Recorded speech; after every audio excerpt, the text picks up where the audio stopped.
Welcome everybody. I pulled a little bit of inspiration from a recent wedding that I attended in which the groom had us wearing bow ties. While I was putting it on, I was looking at the bow tie and I was like, man, this looks like it might be perfect for exactly the kind of leather project I'm trying to work on. And that's because I've been looking for a project that has a decent amount of folds and creases in it, because I think that folds and creases help with adding texture and a little bit of color variation to leather projects that I think look good.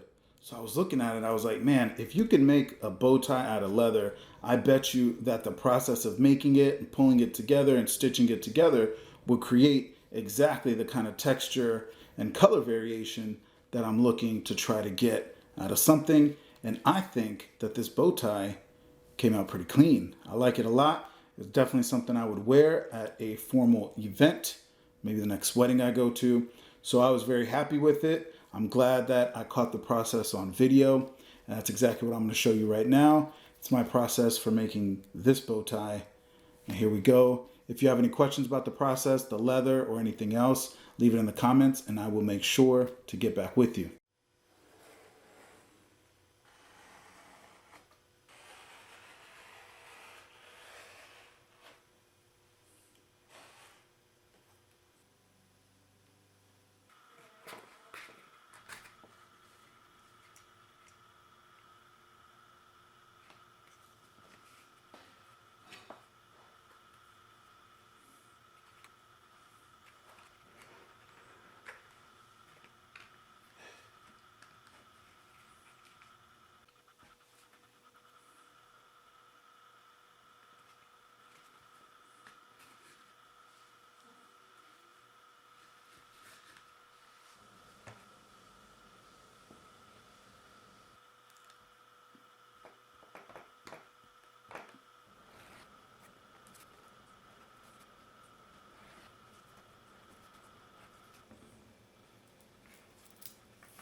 It for my DIY leather bow tie project. If you enjoyed this video, give it a like and subscribe to the channel. I've got more content on the way, and have a good one.